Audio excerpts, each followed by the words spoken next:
제가 상암동에 그 스튜디오들이 있잖아요.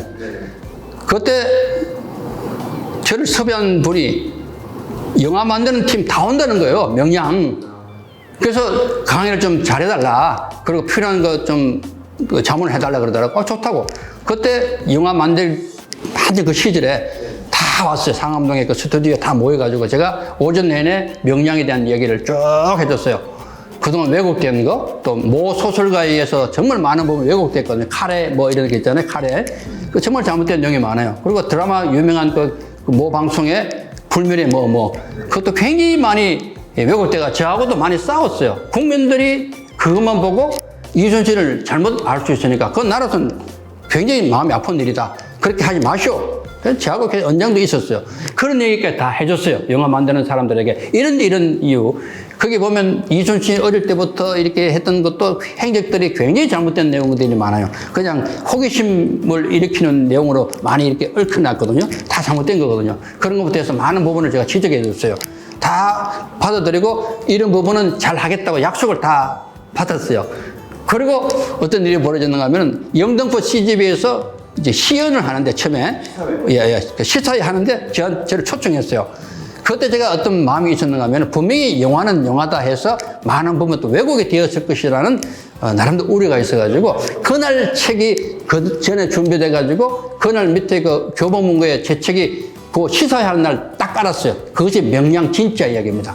영화는 영화고 명량의 진짜 이야기 이것이다 해가지고 그 책을 딱 깔았는데 영화를 제가 봤거든요. 보니까 아니나 다를까 많은 부분 왜곡이 당연히 되었겠죠. 예를 들어서 이런 거 한 가지만 얘기할게요. 그 당시에 보면은 그 최민식 배우가 이순신 칼을 들고 막 싸우거든요. 칼 보면은 글자가 쓰여 있어요. 삼척 서천 체념사나 이런 글이 있어. 이 글이 뭔가 하면은 이순신 장군이 한산도에 있을 때 그 칼을 진상을 받았는데 직접 그게 쓴 글이거든요. 근데 이 글씨가 쓰인 이 칼은 굉장히 커요. 길어요. 그게 장검이라 그래요. 제가 현충사에서 그 칼을 직접 꺼내가지고 들은 적이 있어요. 그 칼 아무나 못 꺼내요. 어쨌든 제가 들었어요. 197.5cm입니다. 이건 어마어마하게 긴 칼인데 이것은 실존이 아니거든요. 그러니까 글씨가 쓰인 칼은 휘두를 수가 없어요. 길으니까. 단지 앞에 놔두고 마음을 가다듬을 때 쓰는 칼이에요. 그걸 최민식 배우가 꺼내가지고 막 휘두르고 다니거든요. 애들 그런 거예요. 그 작은 왜곡이지만 그것도 굉장히 중요한 왜곡이에요. 그를 비롯해서 많은 부분에 한 8군데가 엄청난 그 잘못된 내용을 영화에 담았어요. 그럼 어떻게 해요? 영화는 영화다 이렇게 말하면 방법이 없죠. 그런 게 안타까움이 있더라고요. 그리고 회장님 제가 그 책을 다는 아니지만 회장님 책, 그 이순신 장군 관련된 책을 읽어보니까 그 영화에서는 육박전이 많잖아요. 없어요, 육박전은. 그런 부분들이 사실. 그거 중요한 부분인데 우리가 정말 왜곡되게 받아들이는 것이 영화 보면은 극적으로 싸우는 장면 나올 때 일본군은 육박 정선을 해요. 해적 출신이기 때문에 외고들이 와서 배에 붙여가지고 올라타거든요. 이순신은 철저하게 이것을 막았던 정말 대단한 분이에요. 총포가 있잖아요. 총포가 있어가지고 오기 전에 미리 붙기 전에 때려버려요. 총포를 때려가지고 당파 전술을 그래요. 백길이 부딪히는 게 당파가 아니고 포를 때려가지고 적선이 깨떨어지는 것을 당파라 그래요. 이게 당파 전술이에요. 그리고 그 당시 포가 있으면 천자 지자 있잖아요. 쏘면은 지금 오늘날 K9처럼 폭발 이렇게 확 터지는 것이 아니라 긴 화살이 가요. 대장군전 해가지고 이런 긴 화살이 쭉 날아가가지고 적선의 그 배 이거 벽 있잖아요. 이걸 깨버려요.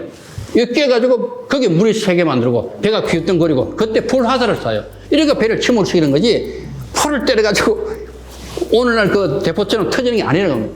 영화를 본 사람들은 다 그걸로 그렇게 착각하고 있어요. 잘못 알고 있어요. 그것도 잘못됐고 그래서 일본 배가 들어오기 전에 미리 때려버려요.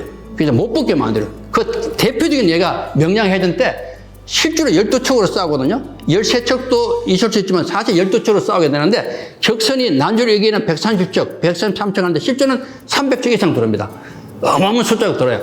그럼에도 불구하고 12척이 마지막까지 한 배도 파손 안 당합니다. 만약에 붙어가지고 육박전 됐다면은 이거 배가 다 남지 않아요. 이해되시죠? 실제로 나중에 정과를 기록하는 난주일기에 보면은 이순신 배가 제일 1시간 동안 독전했기 때문에 기함으로 혼자 싸웠거든요. 처음에는 1시간을 싸웁니다. 그럼에도 불구하고 이순신 배에 탄 사람 중에 2명이 탄환에 맞아서 부상 입어요. 탄환에. 칼이 아니라. 이해가 되시죠? 그러니까 마지막 그렇게 불리한 전쟁에까지도 육박전이 없었다는 걸 보여주는 대표적인 예가 그거거든요.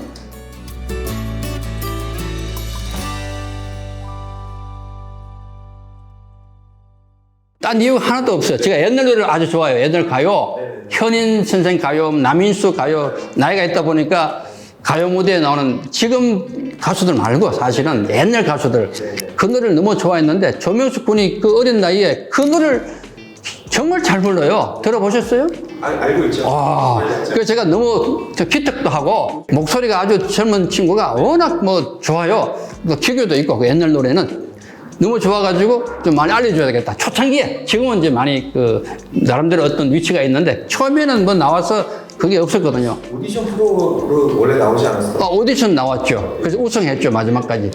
그 전에 처음 나왔을 때도 좀 이렇게 미미해서 처음에는 어쨌든. 개인적인 관계는 있으시나요? 없어요. 없는데 그쪽 팬들이 저를 되게 좋아해요. 네. 제가 많이 이렇게 알려주거든요.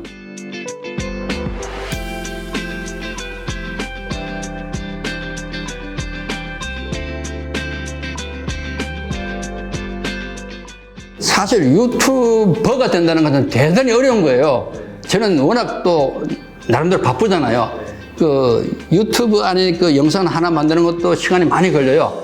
저는 사실 그게 올인을 못 합니다. 못 하고 그냥 제가 하고 싶은 얘기를 특히 손자병법 시리즈로 우리 국민들이 잘 모르니까 제가 시간 나는 대로 손자병법에 대한 강의를 계속 올렸고요. 또 이순신에 대한 거 올렸고 꿈에 대한 것을 올렸고 이렇게 제가 그냥 올리고 싶을 때 뭐 몇 명이 들어올 것인가 몇 명이 볼 것인가 별로 관심이 없어요. 그래서 저는 하나 기록으로 올리고 있어요. 지금도 마찬가지예요. 보니까 구독자가 오히려 굉장히 많더라고요. 근데 영상 조회수가 별로 없어요. 근데 재밌는 것은 조명수만 올리면 그냥 한꺼번에 5,000명, 6,000명씩 막 들어와요. 몇 초 만에 그것도. 그래서 저는 거기에는 관심이 없고 저의 기록을 그냥 남기겠다. 그리고 꼭 필요한 분들이 보시면 도움이 되면 그냥 좋겠다. 이 수준에서 그냥 유튜브는 계속 이용하고 있습니다. 네. 영상이 꽤 많더라고요. 많긴 많죠. 왜냐면 계속 제가 남기고 싶으니까, 그거는 기록으로.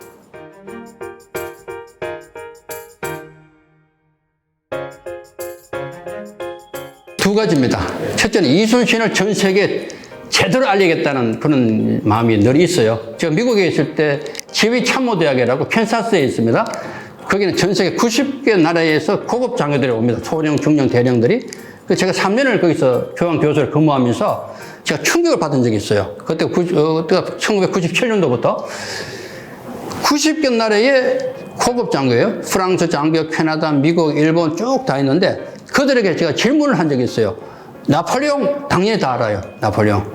또 알렉산더 다 알아요. 카이서 다 알아요. 근데 정작 이순신 아무도 몰라요.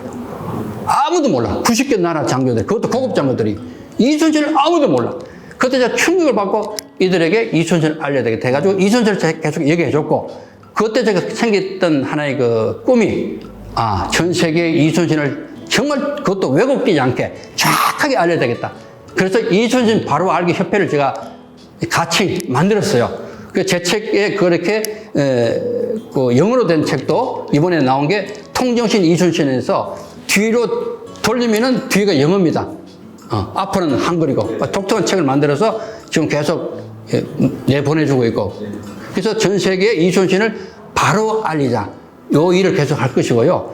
두 번째는 꼬말인데 아까 제가 말씀드린 대로 땅끝까지 이거 심고 싶어요. 왜냐하면 지금 꿈이 없어가지고 자살을 많이 하고, 특히 어린아이들, 학생들, 청년들이 꿈이 없으니까 자꾸 마약도 하고 정말 나쁜 생각해서 사회가 지금 이렇게 나빠졌어요. 여러 가지 측면에서 보면 불안하잖아요. 우리나라뿐만 아니라 외국 가도 이제 마찬가지예요. 우리나라 같이 안전한 나라가 없었거든요. 근데 우리나라도 지금 이렇게 걱정하는 나라가 되어버렸어요. 왜 그런가 보면 결국 제가 진단해 보건 데는 그들에게 좋은 꿈이 없는 거예요. 한번 희망이 없는 거예요. 삶에 대한 어떤 매력이 없는 거예요. 의미가 없는 거예요.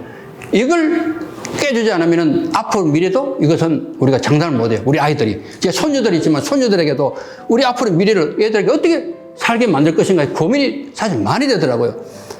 딴 사람 다 중요하냐. 우리 손주 볼 때도 당장 그런 생각 들어요. 실제로. 얘들이 어떻게 이 세상 살아갈 것인가. 그래서 이 꿈이 필요한 거예요. 모든 사람이 정말 좋은 꿈을 가져야 되겠다. 그래서 이 운동은 지금도 25개 나라에 많은 곳에서 많은 사람들이 꿈을 쥐고 좋은 꿈을 꾸려고 하고 있지만은 더 많은 나라에, 전 세계적으로 이제는 100개 이상 나라에 계속 확산할 계획을 가지고 이번에 드림 스페이스 꿈알 협회를 공식적으로 다시 출범시킨 이유가 그거예요. 다시 법인을 만들어가지고 다시 시작합니다.